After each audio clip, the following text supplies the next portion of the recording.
The stone walls of Castle Malcorvus did not just echo, they seemed to breathe the heavy, iron-scented air of a kingdom built on blood and shadow. But tonight, the silence of the fortress was being dismantled, piece by piece, by a sound that made even the stone-faced gargoyles on the parapets seem to flinch. It was the cry of Princess Mia. Jessica's knees hit the cold floor of the nursery, her crimson skirts blossoming around her like a pool of fresh wine. She didn't look at the shadows dancing on the vaulted ceiling, nor at the rows of terrified physicians huddled in the corners like frightened crows. Her world had narrowed to the trembling bundle in her arms. "She's fading," a voice boomed, a sound of grinding tectonic plates.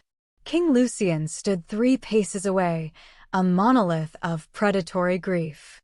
In the dim light of the hearth, the vampire king looked less like a ruler and more like a storm held in human skin. His hand, scarred from centuries of conquest, hovered twitchily over the hilt of his black steel claymore. His eyes were not the eyes of a father, they were the eyes of a wolf watching his last cub drown, unable to swim out and save her. "The fever is consuming her," Lucian snarled, his voice vibrating in Jessica's chest. "Every physician in this room says the same thing. Wasting. Blood rot. The unseen fire. If she dies, girl, I will ensure this room becomes a tomb for everyone in it." Starting with the one holding her. Jessica didn't flinch. She couldn't afford to. As she cradled the infant closer, the heat radiating from Mia's scalp scorched the palms of her hands. To the king and his healers, the princess was merely flushed with a mysterious illness. But Jessica saw the world through a different lens, the cursed sight she had been taught to hide since her village was razed to the ground. Under the thin, silk-soft auburn hair of the baby, the air began to ripple. Then, the truth revealed itself to her eyes alone. Jagged, metallic plates, 9 of them, were fused directly into the infant's skull. They were dark as obsidian, etched with silver runes that pulsed with a rhythmic, nauseating red light. Each pulse coincided with Mia's ragged gasps. Jessica watched in horror as the runes acted like tiny, mechanical teeth, gnashing and pulling the golden threads of Mia's life force out of her brain and into the cold metal. Soul siphons. This wasn't a fever. It was a harvest. The rhythmic red glow mentioned by the king wasn't the heat of a body-fighting infection. It was the friction of a soul being dragged through a needle's eye. Jessica's heart hammered against her ribs. She recognized the craft. This was high necromancy, the kind practiced by the king's inner circle. To speak of it was to accuse the powerful. To admit she could see it was to admit she was a witch. In the vampire kingdom of Malcorvus, witches were not executed, they were used as fuel. "Why are you staring at her head?" Lucian's voice was a low, dangerous silk. He stepped forward, the floorboards groaning. He loomed over them, his shadow swallowing Jessica and the baby whole. "What do you see, Maid?" Jessica looked up. The king's face was a mask of suspicion. He was looking for a reason to strike, his grief curdling into a need for a scapegoat. One word about the runes, and he would demand to know how a common girl knew the language of the dead speakers. He would see the dark arts in her eyes, and his blade would find her throat before she could finish her sentence. But then, Mia's tiny, frantic hand reached out. The infant's fingers, pale and trembling, curled around Jessica's thumb. It was a weak grip, the desperate anchoring of a drowning creature, but it sent a jolt of pure, icy clarity through Jessica's veins.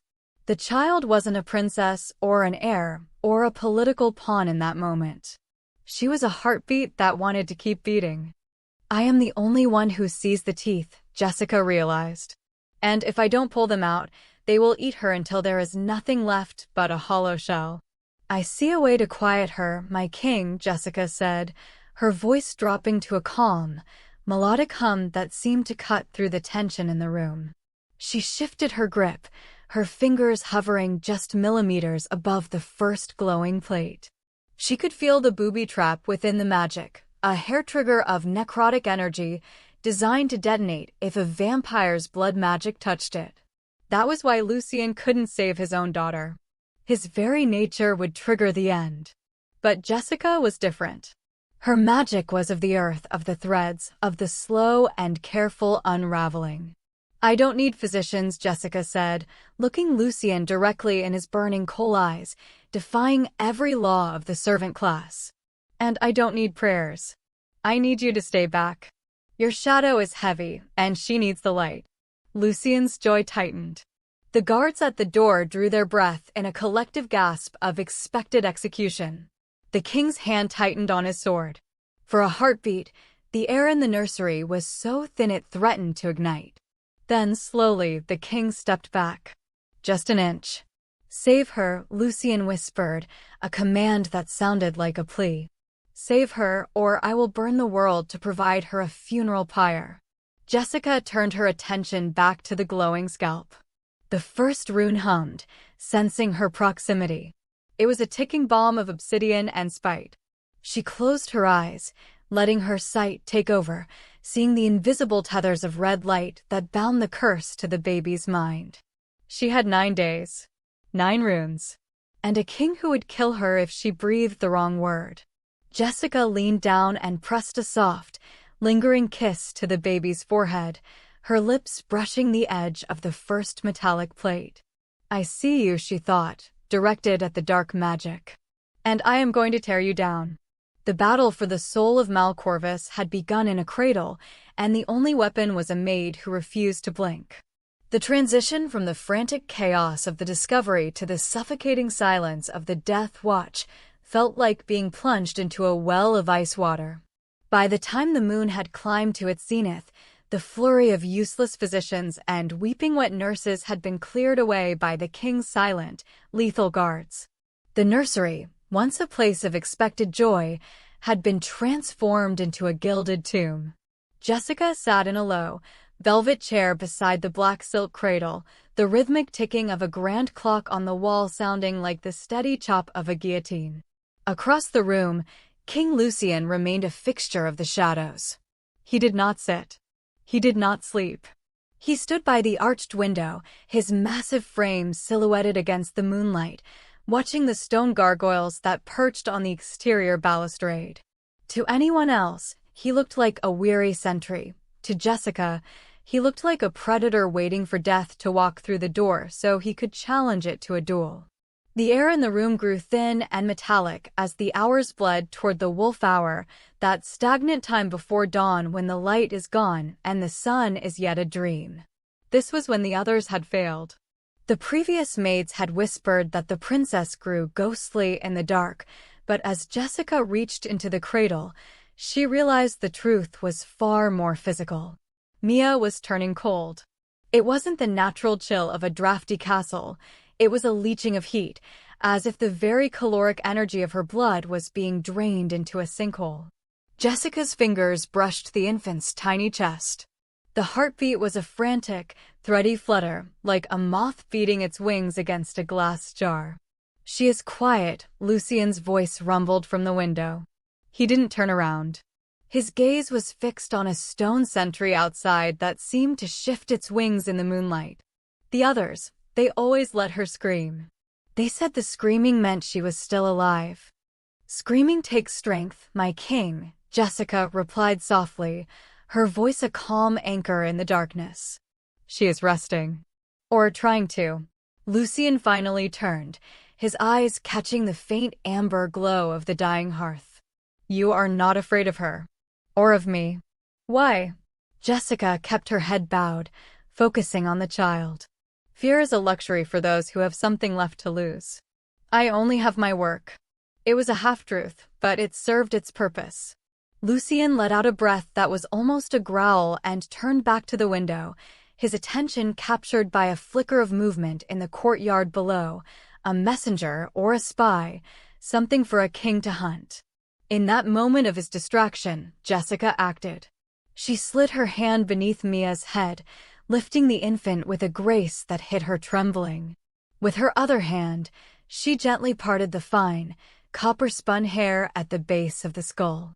The sight flared behind her eyelids, a stinging heat that made her vision swim. Now, without the distraction of the king's hovering presence, the horror was laid bare. The obsidian tags weren't just resting on the skin. They were embedded, the metallic edges fused with the bone of the skull. Each plate was etched with a series of interlocking runes that glowed with a sickening, subdermal crimson.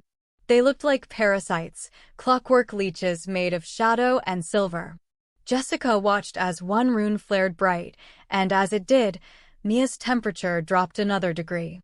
The tag was literally converting the baby's warmth into magical signal, broadcasting it to someone, somewhere else in the castle. Jessica's breath hitched. She saw the master link, a thin thread of violet energy connecting all 9 tags. It was a masterpiece of cruelty. If she tried to pry one off, the violet thread would snap, sending a lethal surge of necrotic energy directly into the baby's brain. It was a dead man's switch rendered in sorcery. She realized then that the death watch wasn't just a shift to watch a baby die, it was a countdown. The plates were sinking deeper. By her estimation, in 9 days, the metal would touch the brain matter and the siphon would be permanent. Mia would become a living battery for the caster, a hollow vessel of meat and bone kept alive only to power someone else's dark ambitions. A floorboard groaned. Jessica immediately smoothed the hair back over the glowing tags and began to hum a low, tuneless melody, rocking the child back and forth. Lucien was suddenly there, looming over the cradle. He looked down at his daughter, his expression a tortured mix of longing and revulsion. He reached out a hand, his long, claw-like nails glinting, but he stopped himself inches from the baby's cheek. He knew his own power, the volatile, violent blood magic of a high vampire, would only agitate the fever. "The sun will be up in an hour," Lucien whispered. "She always wakes up weaker when the light hits." "Then we must make sure she has enough of herself left to meet it," Jessica said. She looked up at him, her gaze unwavering. "I need a kit from the apothecary. Not the physician's tools, the simple things.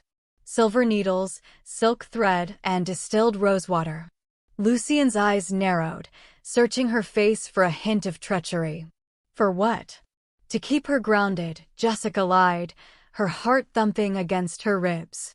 To remind her body that it belongs to her and not to the dark. The king stood silent for a long time, the weight of his crown seeming to bow his shoulders in the dim light. Finally, he nodded once. "I will have them brought. But mark me, Maid. If I find a single scratch on her that was not there before, I will skip the executioner and feed you to the hounds myself." He turned and strode from the room, his heavy cloak billowing like the wings of a bat. Jessica waited until the sound of his footsteps faded into the distance. She looked down at Mia, whose eyes were fluttering open, not with the brightness of a waking child, but with the dull glaze of the dying. 8 days left, little one, Jessica whispered, reaching for the silver needle she had hidden in her bodice. "Let's see if we can make you fight back." The heavy silver tray arrived at the stroke of dawn, carried by a silent, pale-faced guard who looked at Jessica as if she were already a ghost. On it lay the items she had requested, a spool of fine silk, distilled rosewater in a crystal vial, and a set of slender silver sewing needles. These were the mundane tools of a seamstress, meant to disarm the king's suspicion, but in Jessica's hands, they were the components of a surgical strike against the abyss. As the first weak rays of sunlight bled through the high, arched windows, the nursery took on a surreal, hazy glow. King Lucien remained in the corner, a gargoyle of a man, his eyes fixed on the cradle with a devastating intensity. He hadn't slept. Vampires of his lineage didn't need much rest, but the psychological toll of the death watch was etched into the sharpening of his cheekbones and the tension in his jaw. Jessica dipped a needle into the rosewater, the scent of crushed petals momentarily masking the metallic tang of the nursery's stagnant air. She felt the weight of Lucien's gaze like a physical pressure against her spine. She had to work in plain sight, masking her forbidden magic as the simple ministrations of a nurse. "The sun is up," Lucien noted, his voice a low, jagged rasp. "This is when the shaking usually begins. This is when she starts to slip away." Jessica didn't look up. She leaned over the cradle, her shadow falling over Mia. The infant's skin was the color of parched parchment, and the obsidian tags beneath her hair were beginning to pulse with a frenzied, hungry light, sensing the dawn. Jessica reached out, her fingers steady, and parted the soft curls at the base of the child's skull. The first rune, the one closest to the spine, was glowing a deep, angry violet. It was the anchor for the other 8, the primary siphon that regulated the flow of life force. Jessica knew she couldn't remove it yet. The recoil would kill them both. But she could dim it. She could trick the magic into thinking the vessel was empty. Under the guise of cleaning the child's scalp with the rosewater, Jessica touched the silver needle to the edge of the first obsidian plate. She began to hum a low, vibrating drone that wasn't a melody at all, but a vessel for an incantation. Earth to bind, silver to seal, the thread that bleeds is the thread I heal. To Lucien, it sounded like a peasant's lullaby. To the rune, it was a sequence of vibrations designed to disrupt its frequency. As the needle made contact, a spark of invisible energy traveled up Jessica's arm. Her vision blurred, and for a split second, she saw the nursery floor turn into a field of gray ash. The curse fought back, trying to jump from the princess's blood into Jessica's heart.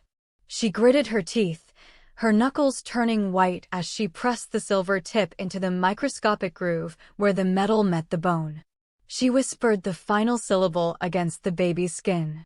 The violet light in the first tag didn't vanish, but it flickered and died down to a dull, stagnant charcoal gray. The rhythmic pulsing slowed. The teeth of the curse didn't let go, but they stopped grinding. A long, shuddering breath escaped Mia's tiny lungs, the first deep, unobstructed breath she had taken since the illness began. Her small, clawing hands relaxed, falling open like the petals of a flower. The frantic fluttering in her chest slowed to a steady, rhythmic thrum. Within seconds, the infant had fallen into a profound, natural sleep, the gray tint of her skin shifting toward a faint, ghostly pink. The silence that followed was absolute. Lucien was across the room in a blur of motion that defied human sight. He was at the edge of the cradle, his massive hands gripping the railing so hard the wood groaned. He looked down at his daughter, his eyes wide, his pupils blown out with shock. "She's quiet," he whispered, the words sounding like they were being torn from his throat. "She isn't shaking." "Why isn't she shaking?" He reached down, his fingers trembling as he hovered them over Mia's chest. For the first time in weeks, the air around the child didn't feel like a localized storm of heat and pain. It felt peaceful. Lucien's head snapped up, his burning eyes locking onto Jessica's. The predatory suspicion was back, sharper than ever. "What did you do, Maid?" "I saw no medicine. I heard no prayer." Jessica slowly withdrew the needle, hiding the slight tremor in her hand as she dropped it back into the rosewater. She met his gaze with the practiced innocence of a girl who had spent her life surviving in the shadows of giants. "It was only a lullaby, my king," she said softly, her voice steady. "A song my mother used to sing when the winter fever took the village children. Sometimes, the spirit needs to be reminded how to rest before the body can remember how to heal." She was fighting so hard to stay awake that she forgot how to live. Lucien leaned in, his scent, cold rain and ancient dust, overpowering the rosewater. He looked at the silver needle in the tray, then back at Jessica's calm, unremarkable face. He was a creature of logic and blood. He didn't believe in the power of songs. But he couldn't argue with the evidence of his own senses. His daughter was breathing. She was sleeping. "A lullaby," he repeated, the words sounding foreign in his mouth. He looked back at Mia, a strange, vulnerable expression crossing his features, a flash of the father he had been before the crown and the curse had hardened him. "Perhaps," he said, his voice dropping to a low, dangerous murmur. "But if she wakes up weaker, Jessica, I will find out what you truly whispered to her." No song in this world is that powerful without a price. He didn't leave the room this time. He sat in the chair Jessica had vacated, his hand resting on the hilt of his sword, watching the sleeping child as if he expected her to vanish. Jessica moved to the shadows of the nursery, her heart still racing. She had bought them one night of peace, but she had also drawn the king's full, undivided attention. The first rune was dimmed, but 8 more remained, and the master of the curse would surely notice that one of his siphons had gone dark. The following 3 days were defined by a silence so heavy it felt as though the nursery had been submerged beneath the black waters of a mountain lake. King Lucien did not leave. He became a fixture of the room, a living shadow that paced the perimeter of the cradle or sat motionless in the high-backed velvet chair, his eyes never straying from his daughter's face. Jessica moved within his orbit like a moth circling a flame, acutely aware that a single singed wing would mean her end. Lucien's presence was no longer just a threat of violence, it had become an interrogation of the soul. He watched Jessica with a cold, analytical intensity as she performed the mundane tasks of a maid, changing linens, dabbing Mia's brow with cooled rosewater, and humming those low, vibrating tones that masked her dismantling of the second rune. "You speak to her as if she understands you," Lucien remarked on the second night. The sun had long since dipped below the jagged horizon, and the castle was settling into its nocturnal rhythm.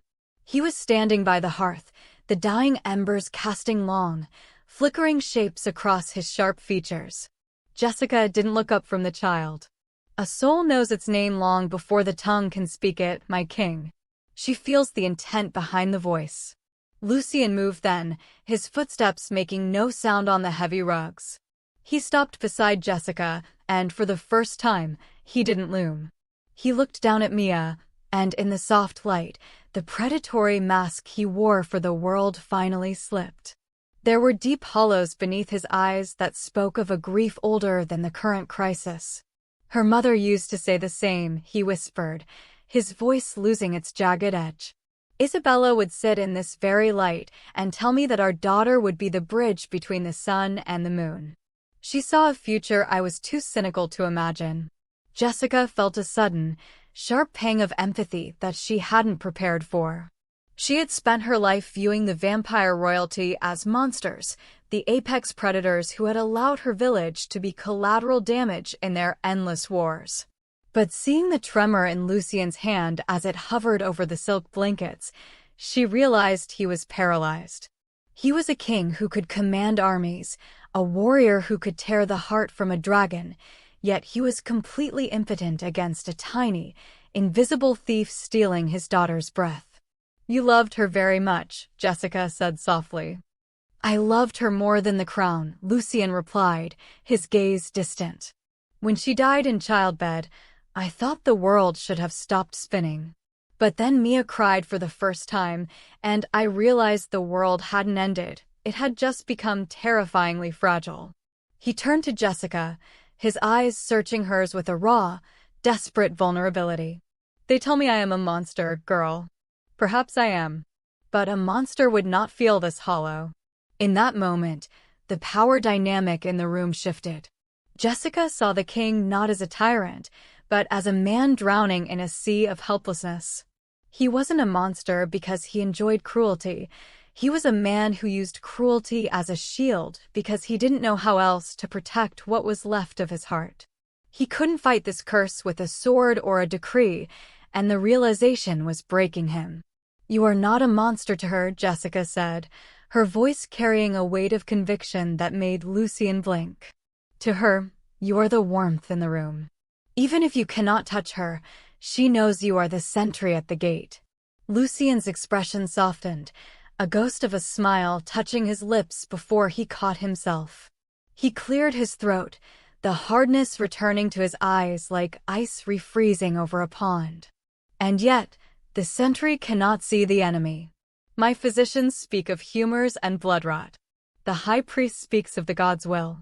But you look at her hair and your eyes change.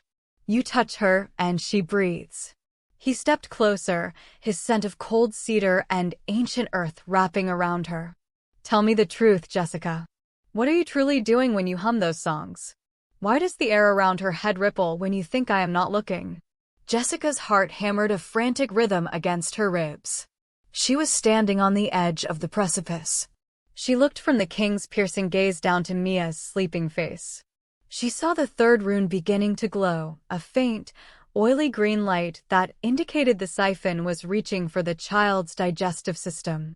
If she didn't dim this one soon, the baby would stop accepting milk altogether. She realized then that she couldn't keep lying entirely. Lucien was too observant, and his desperation was turning into a different kind of intuition. "I am not a physician, my king," she said, choosing her words with the precision of a tightrope walker. "But I grew up where the old ways were still whispered. I see a shadow on her that shouldn't be there. I am merely brushing it away. It is a slow work, a delicate work." Lucien reached out, his hand finally making contact, not with the baby, but with the wooden rail of the cradle, inches from Jessica's fingers. If this shadow is what I fear it is, then someone within these walls has signed their own death warrant in blood. Do not let that shadow touch you, Jessica.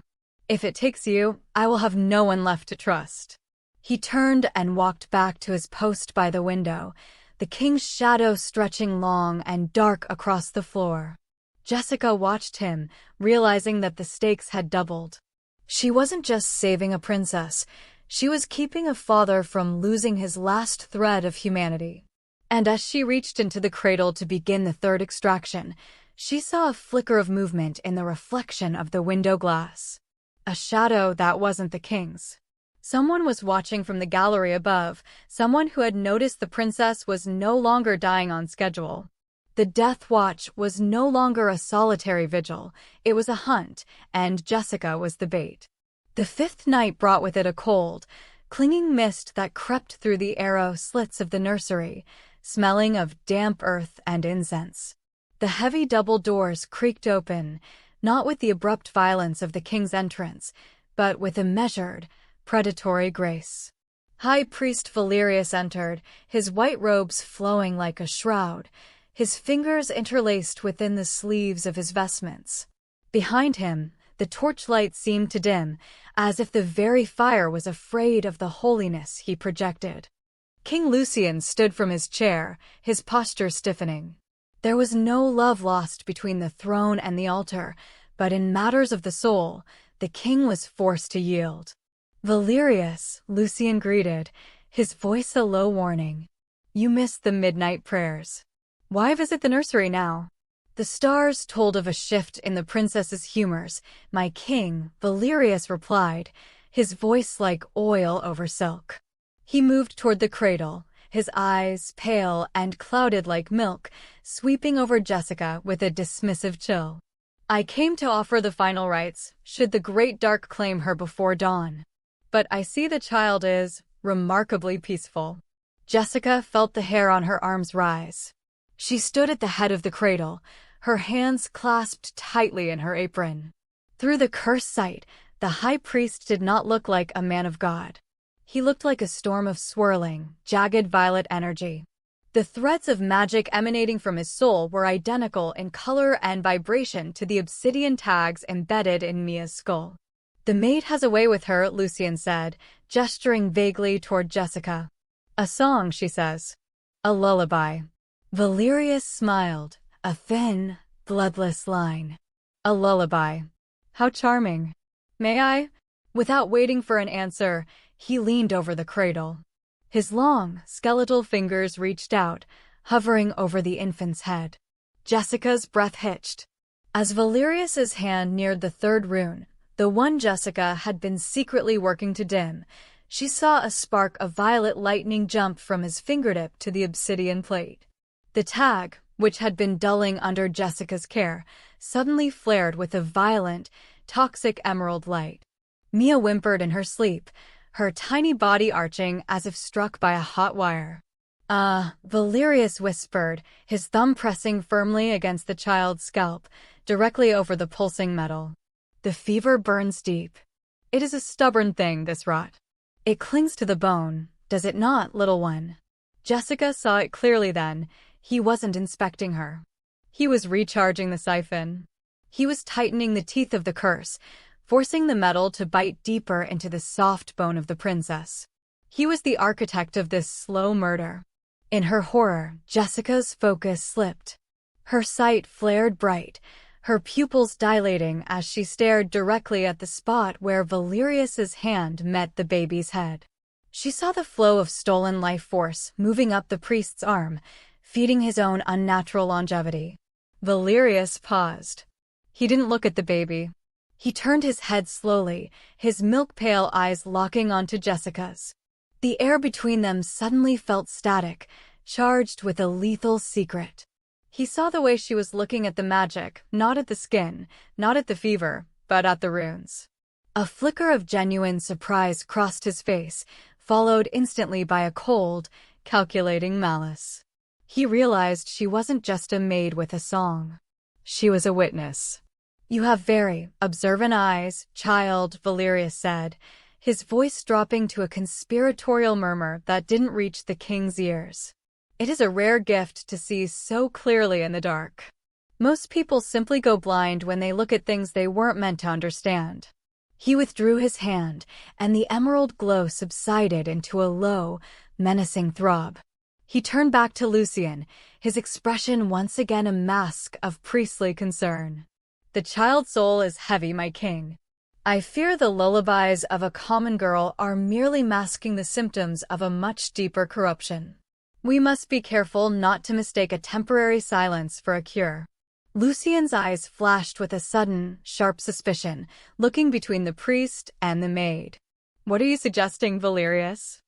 "Only that we must be vigilant," the priest replied, moving toward the door. "There are those who would use the princess's weakness to find a place in your confidence. Magic is a deceptive mirror." He stopped at the threshold, looking back at Jessica one last time. The threat in his eyes was as clear as a bared blade. "Sleep well, Jessica. I shall be praying for your soul, and for your safety." The doors closed with a final, echoing thud. The silence that returned to the nursery was different now. It was no longer the silence of a tomb, it was the silence of a battlefield between the echoes of a scream. Lucian looked at Jessica, his brow furrowed, his hand resting on the hilt of his sword. "What did he say to you?" Lucian demanded. Jessica looked down at Mia. The third rune was now glowing brighter than it had since she arrived, undoing hours of her labor. The cat knew there was a mouse in the nursery, and the mouse had no holes left to hide in. "He told me that I have observant eyes," Jessica whispered, her heart pounding against her ribs. "And I think he is afraid of what I might see." She realized then that her 9 days had just become much shorter. Valerius would not wait for the curse to finish its work. He would move to eliminate the girl who could see the threads of his treason. The game of cat and mouse had begun, and the first move had been a strike to the child's very life. The 5th morning arrived not with the gold of the sun, but with a bruised, sickly purple light that seemed to bleed through the heavy tapestries of the nursery. The atmosphere in the room had shifted from a stagnant chill to something far more aggressive, a dense, electric pressure that made the skin itch and the breath come short.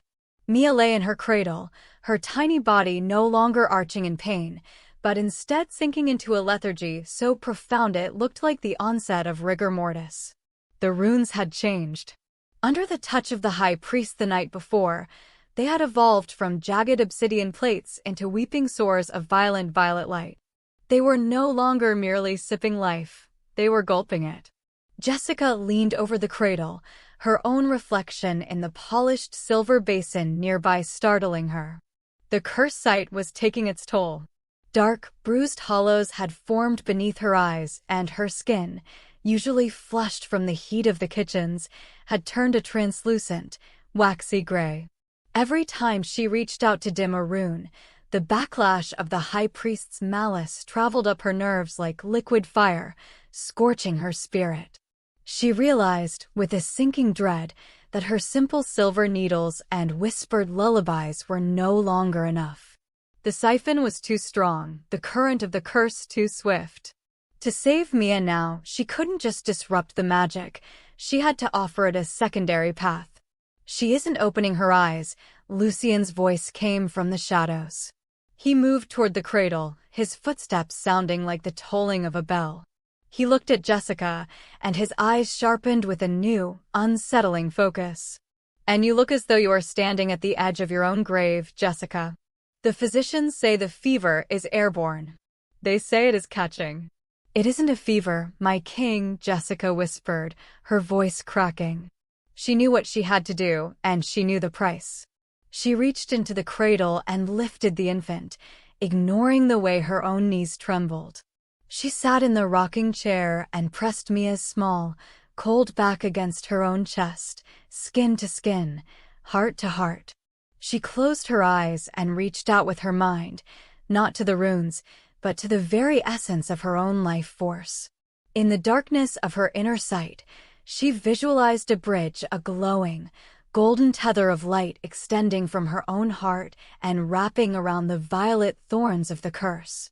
Transfer, she thought, the word a silent scream. Let the poison flow through me. I am stronger. I can filter the dark. The moment the tether connected, Jessica's head snapped back against the velvet of the chair. A silent shriek died in her throat. It felt as though 1,000 frozen needles were being driven into her veins.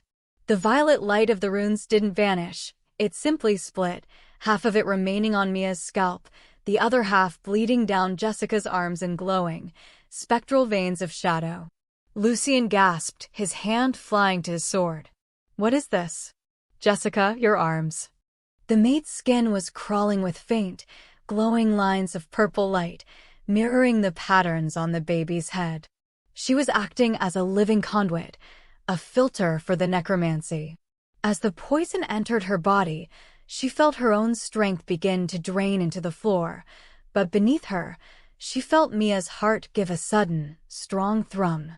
The infant's temperature began to climb, the deathly chill receding as Jessica took the cold into herself. "Stay back," Jessica gasped, her eyes flying open. They were no longer brown, they were swirling with a turbulent, magical mist. "If you touch me, it will snap. It will kill her." Lucien froze, his face a mask of horror and dawning realization. He saw the way Jessica was shaking, the way her breath was coming in ragged, wet gasps. He saw the life literally being bled out of the maid to keep his daughter breathing. He didn't see a servant anymore. He saw a sacrifice. "You are a witch," he whispered, the word carrying the weight of a death sentence, yet spoken with a terrifying tenderness. "I am a nurse," Jessica gritted out through clenched teeth, her fingers digging into the upholstery of the chair as she fought to keep the tether from breaking. "I am whatever she needs me to be." For the next hour, the nursery was silent save for the sound of Jessica's labored breathing and the steady, improving heartbeat of the princess. Lucien didn't call the guards. He didn't draw his blade to execute the magic user in his midst. Instead, he did something Jessica never expected. He knelt. The vampire king, the scourge of the borderlands, knelt at the feet of the maid. He reached out, not to touch the glowing, dangerous skin of her arms, but to steady the chair as she convulsed under the pressure of the curse. He watched the light fade from Jessica's eyes as it returned to Mia's cheeks. "You are taking her death into yourself," Lucien said, his voice thick with an emotion that sounded dangerously like reverence. "Only some of it," Jessica whispered. She felt the violet light recede as the runes settled into a temporary, uneasy dormancy. The tether snapped back into her chest, leaving her feeling hollow and brittle, like a burn-out candle. She slumped forward, nearly dropping the baby. Lucien was there in an instant, his cold, powerful arms catching them both. He took Mia gently from her, but he kept one hand on Jessica's shoulder, his thumb brushing the tattered fabric of her sleeve. Mia's eyes flickered open clear, bright, and for the first time, seeing. She looked up at her father and let out a tiny, soft coo. Lucien's breath hitched, a single sob escaping his throat before he choked it back. But when he looked at Jessica, his gratitude was shadowed by a terrifying gravity. "You have saved her today, Jessica. But look at you. You are fading. If you give her any more of yourself, there will be nothing left to save. Jessica looked at her hands. They were trembling, the skin pale and translucent. She had survived the first tethering, but there were 4 days left, and the runes were hungry. She had shown the king her secret, and in doing so, she had tied her fate to the child's in a way that even death might not undo. The light in the nursery was fading as the storm clouds gathered outside, but the true darkness was the realization that the high priest would see Jessica's weakness. He would see that she was no longer a mouse, but a dying bird, and he would move to crush the nest. The 6th night descended with a suffocating humidity, the kind that preceded a violent mountain storm. Jessica's body felt like a house of glass, cracked and ready to shatter. The tethering from the previous night had left her limbs heavy and her mind clouded by the toxic residue of the high priest's necromancy. She knew, with the desperate intuition of the dying, that the 7th rune would be the breaking point. To survive the extraction, she needed the moon-scented nightshade, a rare, silver-leafed herb that grew only in the ruins of the castle's old glass house, where the soil was rich with ancient, dormant magic. She waited until the rhythmic ticking of the clock signaled the hour of the changing of the guard. King Lucien had finally been summoned to the war chamber to discuss the border skirmishes that were escalating in the wake of the princess's decline.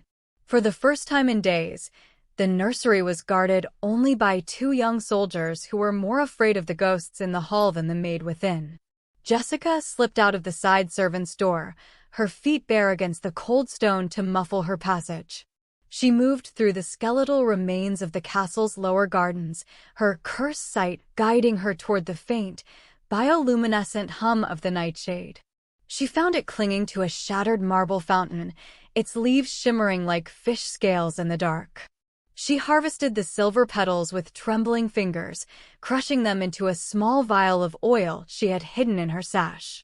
"The air is cold for a girl so sickly," a voice rang out, cutting through the sound of the rising wind. Jessica froze. Lucien stood at the entrance of the ruined garden, his black cloak swirling around him like a gathering of crows. He didn't look like a grieving father now. He looked like the king of shadows, his eyes glowing with a predatory, lethal light. He had followed her, his vampire senses far sharper than any lock or guard. "I gave you my trust, Jessica," Lucien said, his voice a low, vibrating growl that made the glass shards on the ground rattle. "And yet, I find you stealing into the dark, gathering the tools of a poisoner. Tell me why I shouldn't end this treason right here, amidst the weeds." Jessica didn't run. She turned slowly, holding the vial of silver oil against her chest. "Because you still don't know what the enemy looks like," she said, her voice raspy but firm. "And I am the only one who can show you." Lucien was across the garden in a heartbeat, his hand closing around her throat. He didn't squeeze, but the threat was absolute. "Show me then. No more riddles. No more lullabies. Show me the rod, or I will tear it out of you myself." In the nursery, Jessica gasped. "I need the oil. I need the child." The walk back to the nursery was a blur of terror. Lucien didn't speak, his presence a heavy, suffocating weight behind her. Once inside, with the doors bolted, Jessica approached the cradle. Mia was beginning to thrash again, the violet light of the runes pulsing so brightly it was visible even to a blind man's instincts. Jessica opened the vial.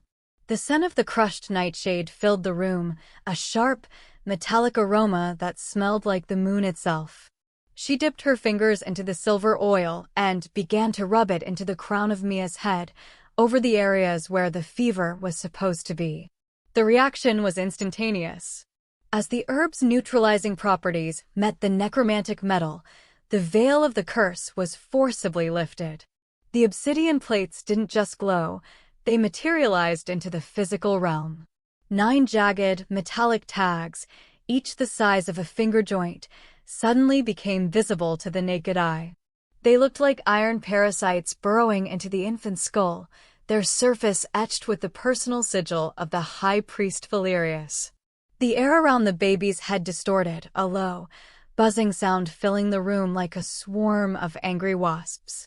Lucien's hand dropped from his sword. He leaned over the cradle, his face turning a ghostly, ashen white. He saw the metal. He saw the teeth. He saw the way the tags vibrated, literally grinding against his daughter's bone. "They are inside her," Lucien whispered, a sound of such profound horror it was barely human. Then, the grief broke, and the rage arrived. The air in the room suddenly dropped 20 degrees. The candles blew out as a wave of pure, unadulterated vampire power exploded from Lucien's frame. He let out a roar that shook the very foundations of Castle Malcorvus, a sound of a god realizing he had been mocked. His eyes turned entirely black, and the shadow he cast against the wall grew monstrous, sprouting wings of jagged darkness. "Valerius!" he screamed, the name a curse that seemed to crack the stone hearth. He turned toward the door, his hand gripping the hilt of his claymore with enough force to warp the metal. "I will peel the skin from his bones while he still breathes. I will feed his soul to the carrion birds." "No!" Jessica cried, throwing herself between the king and the door. "If you kill him now, the runes will detonate. They are tied to his heartbeat. It's a caster's trap. If he dies, she dies." Lucien stopped, his chest heaving, his fangs fully extended. He looked like a demon from the lowest pit of hell. He looked at Jessica, and for a moment, she thought he might strike her just for being in his way. "He is eating her," Lucien hissed, tears of blood tracking down his pale cheeks. "My daughter is being harvested by a priest." "Let me finish," Jessica pleaded, her eyes filling with tears. "The oil will stabilize her for 3 more days. It will hide her from his siphons so he doesn't know I'm working. But I need time to unweave the master thread. If you go to him now, you kill her. Please, Lucien. Be the father she needs, not the king they fear." The silence that followed was heavy with the scent of ozone and blood.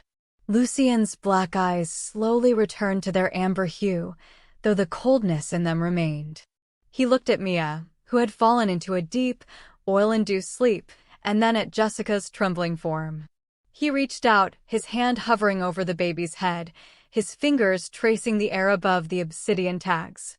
"Finish it," he said, his voice a dead, hollow echo. 3 days, Jessica. On the 4th, whether she is cured or not, I am going to turn this castle into a slaughterhouse. And God help anyone who stands between me and the priest." He stepped back into the shadows, his presence no longer a guard, but a promise of the carnage to come. Jessica turned back to the cradle, the silver oil staining her fingers, knowing that the cat was no longer just watching the mouse. The king had finally seen the trap, and the world was about to burn. The 7th day arrived with a sky the color of a bruised plum, the air thick with the static of an impending storm. Jessica's hands were stained with the residue of the moon-scented nightshade, her soul feeling like a frayed rope stretched across a chasm. She had spent the night weaving a protective barrier around the 7th rune, but the exhaustion was no longer a physical weight, it was a spiritual erosion.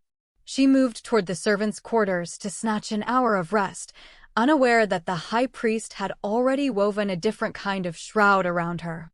The doors to her modest room were not just open, they had been splintered from their hinges. Inside, the small space was swarming with the king's iron guard, their black armor gleaming like beetles in the torchlight.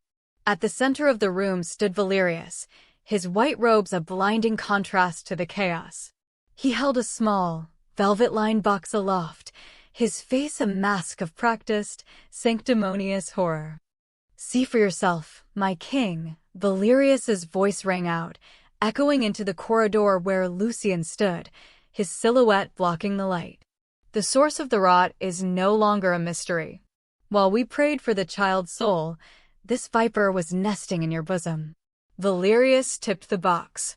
Out tumbled a collection of jagged bone needles, a lock of Mia's auburn hair tied with black silk, and a vial of dark, coagulated blood that shimmered with an unmistakable necrotic violet light.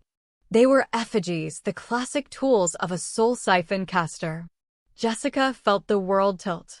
"I've never seen those objects," she whispered, her voice lost in the clatter of armored boots. "He's lying. He planted them." Lucien stepped into the room, his eyes scanning the artifacts. The rage that had been directed at the priest just hours before now seemed to waver, clouded by the sheer physical evidence of the betrayal. To a king who had lived through centuries of palace coups, the simplest explanation was often the bloodiest.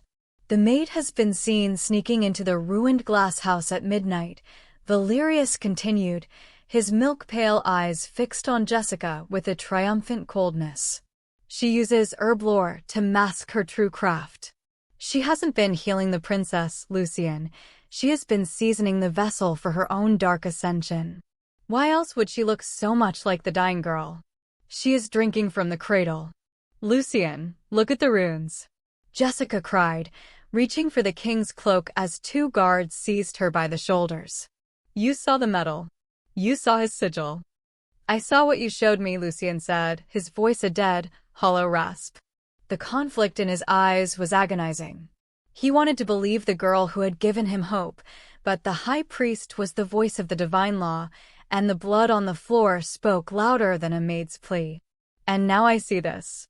The law is clear, my king," Valerius intoned, stepping closer to Lucien, his hand resting on the king's arm like a pale spider. "The girl must be purged. To keep her near the child now is to invite the great dark into the nursery." Lucien's joy tightened until a vein throbbed in his temple. He looked at Jessica, at her waxy skin, her trembling frame, and the tether marks that still burned like violet scars on her forearms. "Take her to the lower oubliette," he commanded, his voice cracking. "If the princess's condition changes by even a heartbeat, the maid is to be executed without further word." The guards dragged Jessica toward the spiraling descent of the dungeons. As she was hauled away, she caught one final glimpse of Valerius. He wasn't looking at the king, he was looking at her, and he leaned in to whisper just loud enough for her to hear over the clanking of chains. "The mouse thought it could hide the cheese," he hissed, but the mouse forgot that the cat owns the house. The cell was a damp stone box that smelled of ancient misery and salt. But as the iron grate slammed shut, the physical isolation was the least of Jessica's terrors. The tether was still active, a ghost of a connection that hummed in her marrow. Without her proximity to Mia, without the stabilizing oils and the constant, rhythmic vibrations of her lullabies, the runes in the nursery were no longer being filtered. The reaction was instantaneous and violent. In her mind's eye, Jessica saw the nursery erupt in a localized storm of violet energy. The obsidian tags, deprived of the maid's soothing touch, began to overheat. They vibrated with a frequency so high it shattered the glass vials on the apothecary tray. The siphon, sensing it was being blocked by the nightshade residue, doubled its suction. Miles below the nursery, Jessica collapsed against the weeping stone wall of her cell, clutching her head as a wave of Mia's agony crashed through the tether. She could feel the metal teeth in the nursery grinding deeper, the heat of the runes turning from a glow to a literal fire. The child was screaming again, a sound that tore through the castle walls, louder and more desperate than ever before. But this time, it was a scream of a soul being pulled apart. "Lucien!" Jessica shrieked at the stone door, her fingers bleeding as she clawed at the iron. "She's burning. You're letting him finish it. Look at her head. Look at the runes." But her voice was swallowed by the thick silence of the dungeon. Above her, in the gilded nursery, the high priest stood over the cradle, pretending to pray while he watched the violet light consume the child's life, a silent conductor of a masterpiece of murder. The death watch had become an execution, and the only person who could stop it was chained in the dark, watching her own life force flicker out as the tether began to burn her from the inside out. The dampness of the oubliette was a living thing, a cold slime that clung to Jessica's skin as she slumped against the stone. But the physical chill was nothing compared to the phantom fire raging in her veins. Through the soul tether, she felt Mia's agony as if it were her own, a jagged, white-hot serration at the base of her skull. Above her, Somewhere in the vast, silent layers of the castle, the infant was being hollowed out. The heavy iron bolt of the cell door screeched, a sound that pierced Jessica's delirium. A torch flickered in the doorway, casting a long, distorted shadow that could only belong to one man. King Lucian stepped into the cell, his presence so massive and cold that the very humidity seemed to frost on the walls. He looked down at her, his face a mask of predatory grief, his eyes burning like dying stars. "She is dying, Jessica," he said, his voice a low, terrifying rasp. "The priest is in the nursery, chanting the rites of the passing. He says your distance has allowed the curse to settle, that the artifacts found in your room were the anchors of her life. He says the only way to save her is to let her go." Jessica tried to speak, but her throat was a desert of salt. She dragged herself upright, the chains rattling against the stone. She didn't plead for her life. Instead, she grabbed the hem of her crimson-stained apron and yanked her sleeves upward. "Look," she gasped, her voice a broken whisper. Lucian froze. In the guttering torchlight, Jessica's arms were a roadmap of agony. The faint violet lines from the night before had erupted into raised, blackened welts that pulsed with a rhythmic, necrotic red light. The patterns were unmistakable. They were the exact geometric echoes of the runes fused into Mia's skull. The skin was blistered and weeping, the energy of the curse literalizing itself upon her flesh. "I didn't steal her life," Jessica choked out, her eyes locking onto the king's. "I took her pain. Every morning she woke up weaker because I wasn't there to filter the dark. Look at me, Lucian. If I were the caster, I would be flourishing. I am dying because I am her shield." Lucian dropped the torch. He reached out, his massive, cold hands trembling as he gripped Jessica's forearms. He stared at the marks, his vampire senses finally piercing the shroud of lies Valerius had woven. He could feel the vibration of the magic. It wasn't originating from Jessica, it was being forced into her. It was a current of death flowing from the nursery down into this hole. "The sigils," Lucian whispered, his voice turning into a lethal growl. "They match the plates I saw on her head. Not a witch's tool, a healer's sacrifice." His grip tightened, not in violence, but in a sudden, desperate clarity. The realization hit him with the force of an avalanche. The high priest hadn't found a culprit. He had removed the only obstacle to his murder. "He lied," Lucian hissed, his fangs extending as his face transformed into a mask of pure, ancient rage. "He stood in my daughter's room and spoke of God while he fed on her soul." With a roar that shook the dust from the ceiling, Lucian seized the heavy iron chains anchoring Jessica to the wall. He didn't use a key. With a terrifying display of brute vampire strength, he wrenched the iron bolts straight out of the masonry, the stone exploding into shards. He caught Jessica before she could collapse, sweeping her into his arms as if she weighed no more than a bundle of silk. "Hold on to me," he commanded, his voice vibrating with a power that felt like a physical shock. They moved through the castle not as a king and a prisoner, but as a bolt of black lightning. Lucian didn't use the stairs. He leaped through the central atrium, his boots cracking the marble as he ascended levels in single, gravity-defying bounds.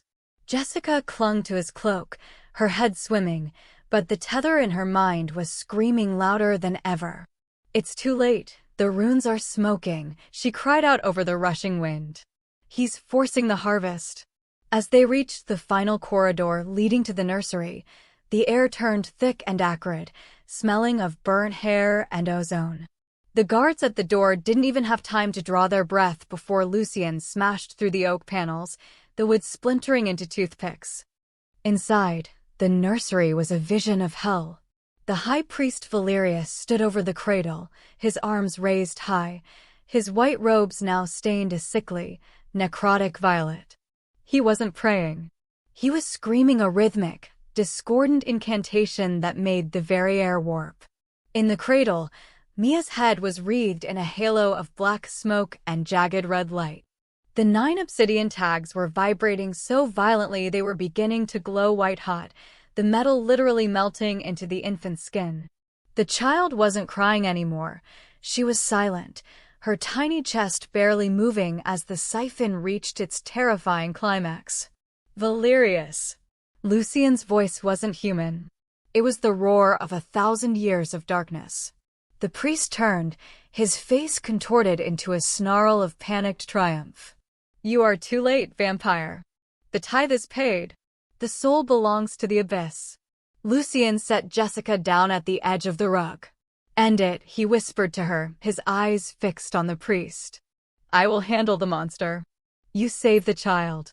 As Lucian lunged across the room toward Valerius, Jessica crawled toward the smoking cradle.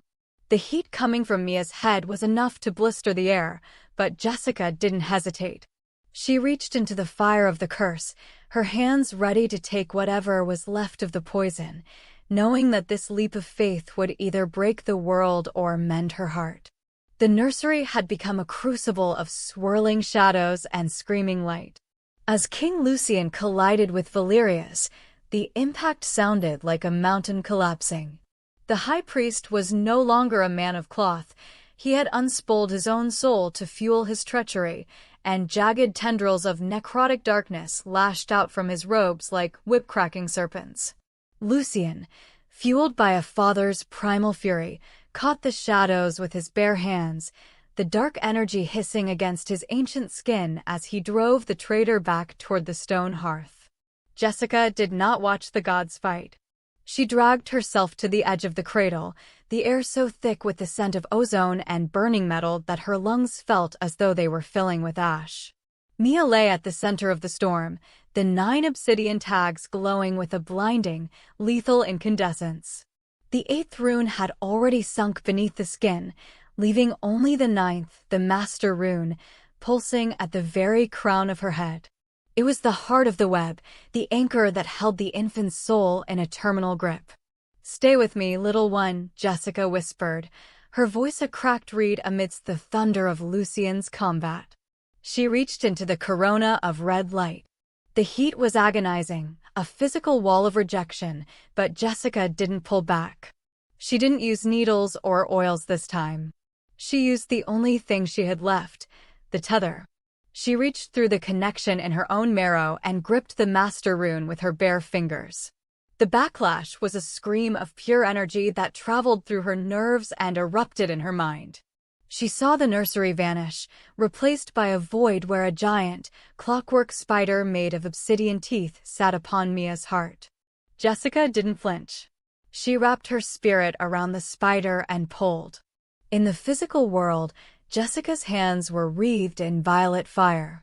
She began the final peeling, a slow, agonizing separation of magic from bone. Across the room, Valerius let out a shriek of sympathetic pain as his anchor was compromised. He threw a wave of shadow at Jessica's back, but Lucian intercepted it, his body acting as a living shield, his black steel blade finally finding purchase in the priest's chest. Now, Jessica, Lucian roared, his voice straining against the pressure of the dying curse.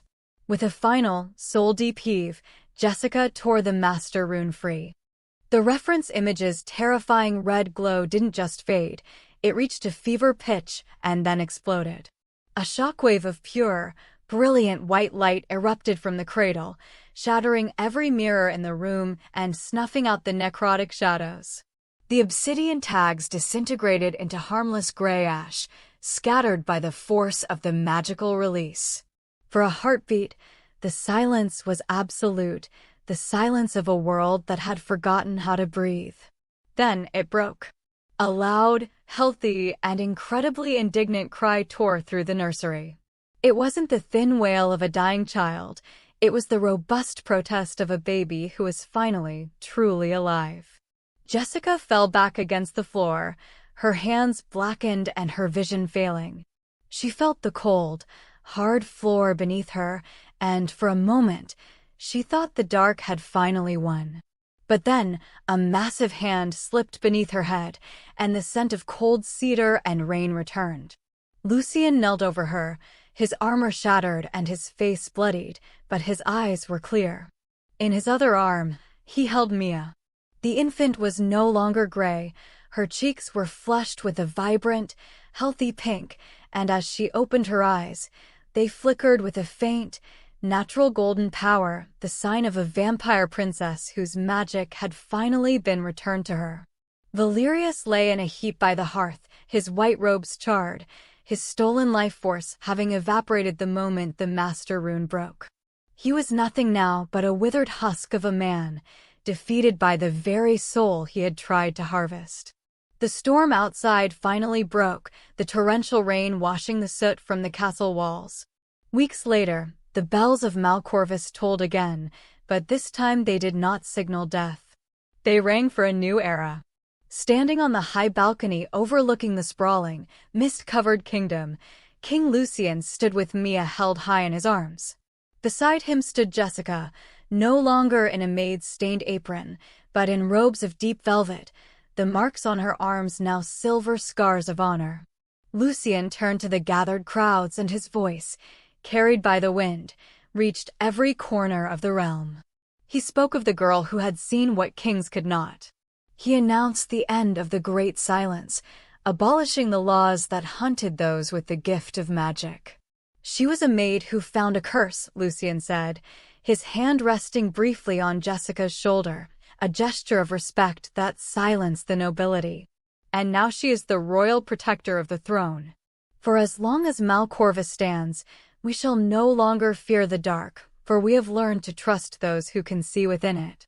Jessica looked out over the horizon, where the sun was finally breaking through the clouds. Beside her, Mia reached out a small, strong hand and gripped Jessica's finger. The cycle of revenge and the weight of the crown had been broken by the simple courage of a girl who refused to look away. For the first time in centuries, the Vampire King and his kingdom had a future that wasn't written in blood, but in hope.